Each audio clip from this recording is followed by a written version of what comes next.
Read me carefully. We split the tutorial in a small parts to keep learning and practices easily. Watch all from playlist. করে দেখবেন আপনি সেই post বা সেই blog বা সেই যেটা আপনি করছেন এত কষ্ট করে সেটা নাই। আচ্ছা কেন নাই এটা আমরা পরে আলোচনা করব। তাহলে সার্চ ইঞ্জিন এই ক্ষেত্রে আমি বলতে চাচ্ছি যে সার্চ ইঞ্জিন এতটাই বোকা নয়। আপনি নিজেকে একজন সাধারণ ভিজিটর হিসেবে চিন্তা করেন। মনে করেন কোনো একটা সমস্যায় পড়লেন, গুগলে সার্চ দিলেন, গুগল আপনাকে ব্লগ সাইট বা ওয়েবসাইটের একটা লিংক দিল, যেগুলোতে গিয়ে দেখলেন লেখা রয়েছে অনেক কিছু এবং অনাকাঙ্ক্ষিত সবকিছু। আপনার কাঙ্ক্ষিত না, যেটার জন্য আপনি সার্চ করলেন সেটা না, কিন্তু যে কিওয়ার্ডটা দিচ্ছেন সেই কিওয়ার্ড রিলেটেড কতগুলো কথা, কিন্তু কোনো অর্থবোধক কথা না। এবং যার ফলে ভিতর থেকে মূল কথাটা বা মূল অর্থটা বা আপনি যেটা চাচ্ছেন সেটা বুঝতেছেন না বা কষ্টসাধ্য হয়ে গেল।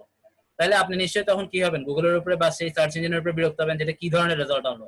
এখানে তো আমি আমার ইনফরমেটিভ কিছুই পেলাম না, বা আমার যে তথ্যগুলো প্রয়োজন সেগুলোর কিছুই এখানে নাই। তাহলে সার্চ ইঞ্জিন গুলো এই কথাটা জানে। অযাচিত কিওয়ার্ড দিয়ে আপনি হয়তো প্রথম দিন রেজাল্ট পেজে আসতে পারবেন, কিন্তু খুব দ্রুত আবার হারিয়েও যাবেন। তার মানে এখানে মূল কথা হচ্ছে ভালো লেখার কোনো বিকল্প নাই। ভালো লিখলে আপনার লেখাটা স্থায়ীভাবেই সার্চ ইঞ্জিনে থেকে যাবে এবং এতে আপনি খুব বেশি লাভবান হবেন। আচ্ছা আমি দেখি আরো কেউ জয়েন করছে কিনা, আমাকে একটু দেখতে হবে একটু পরপর, নাহলে অনেকে এসে জয়েন করতে পারবে না।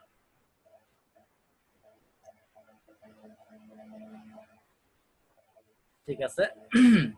আচ্ছা এরপর 1 নম্বর পয়েন্ট তাহলে আমরা বললাম কি ইউনিক এবং কোয়ালিটি কন্টেন্ট। এটা খুব খুব খুব ইম্পর্টেন্ট, এটা এই জন্য আমরা 1 নম্বরে রাখলাম। এটার দিকে আমরা খুব গুরুত্বপূর্ণ বা গুরুত্ব দিব, যেহেতু খুবই গুরুত্বপূর্ণ।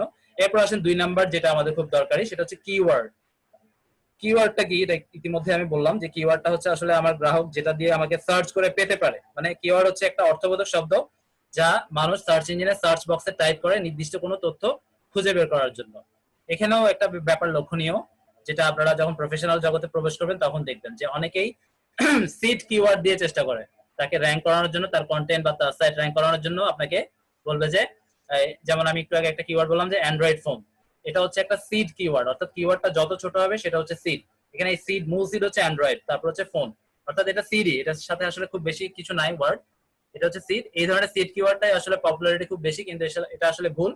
কারণ মানুষ এখন অনেক সচেতন এবং কাস্টমাররা কিন্তু চায় খুব স্পেসিফিক তথ্য বের করার জন্য, এবং খুব স্পেসিফিক তথ্য পাওয়ার জন্য তারা কি করে, একটু লং টেইল কিওয়ার্ড দিয়ে তারা সার্চ করে।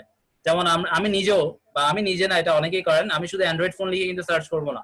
আমি আমার ক্ষেত্রে যেটা করব সেটা হচ্ছে বেস্ট অ্যান্ড্রয়েড ফোন ইন 2020, এই ধরনের কিছু একটা, অর্থাৎ লং একটা কিওয়ার্ড দিয়ে আমি সার্চ করবো। কারণ এতে করে হবে কি, আমি ওখানে অনেক বেশি ইনফরমেটিভ তথ্যটা আমার সামনে আমাকে গুগল নিয়ে এসে দিবে। সেজন্য লং টেইল কিওয়ার্ডের জনপ্রিয়তাটা খুবই বেশি। আর এখানে দুইটা সুবিধা, লং টেইল কিওয়ার্ড ব্যবহার করার দুইটা সুবিধা, একটা হচ্ছে যে খুব বেশি ইনফরমেটিভ তথ্য আপনার সামনে গুগল নিয়ে আসতে পারবে বা সার্চ ইঞ্জিন এনে দিতে পারবে, এবং সেকেন্ড যেটা বেশি গুরুত্বপূর্ণ সেটা হচ্ছে যে আপনার